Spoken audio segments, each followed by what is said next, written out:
Zacharie, chapitre 13, le verset 8, et la tribulation, une clarification nécessaire. Lorsqu'on lit Zacharie, chapitre 13, le verset 8, on pourrait penser que les 2 tiers de l'humanité vont disparaître.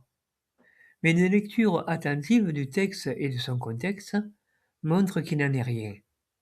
Ce verset, comme beaucoup d'autres prophéties, a une portée bien plus restreinte qu'on ne l'imagine souvent. Il est essentiel de bien comprendre ces passages pour ne pas en tirer des conclusions erronées et pour discerner les temps avec justesse.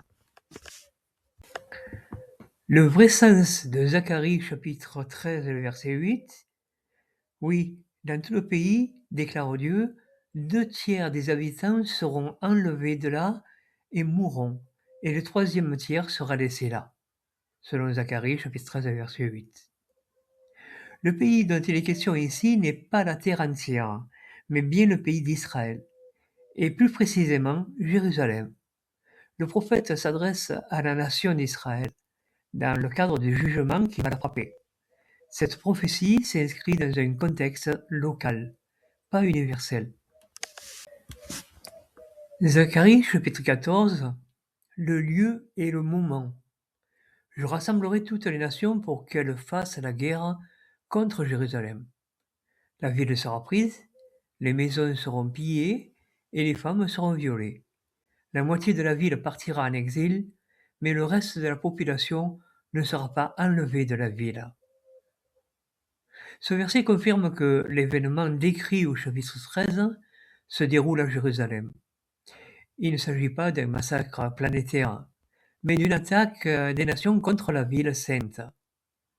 Le chapitre 14 concerne notre époque. C'est le jour de Dieu, le moment où le Seigneur intervient dans l'histoire pour délivrer son peuple et juger les nations. Le 3e point, c'est distinguer tribulation et jugement. Beaucoup confondent la tribulation du 1er siècle avec celle qui doit encore venir. Pourtant, Jésus lui-même a établi une distinction claire. Car alors, il y aura une grande tribulation telle qu'il n'y en a pas eu depuis le commencement du monde jusqu'à présent, et telle qu'il n'y en aura jamais plus, selon ce que dit Matthieu, chapitre 24, et le verset 21. Cette tribulation unique s'est produite au 1er siècle, lors de la destruction de Jérusalem en 70 de notre ère. Celle que nous attendons pour notre époque est une tribulation de moindre intensité. Elle concerne Jérusalem et sera stoppée par l'intervention directe de Jésus. C'est ce qu'explique Ézéchiel à propos de Gog de Magog. Il dit « Je ferai venir Gog et ses armées contre Jérusalem, mais je les jugerai et je les détruirai », selon Ézéchiel chapitre 38-39, et c'est la synthèse. Ainsi, la tribulation future n'est pas un jugement universel, mais une épreuve localisée que Jésus interrompra par son jugement sur les nations agresseuses.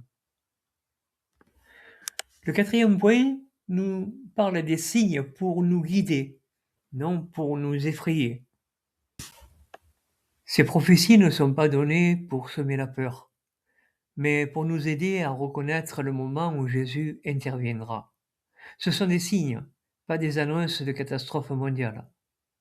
Lorsque nous voyons les nations se rassembler contre Jérusalem, nous savons que le jour du Seigneur approche. L'étude personnelle de la Bible nous permet de discerner ces signes, souvent à contre-courant des interprétations populaires.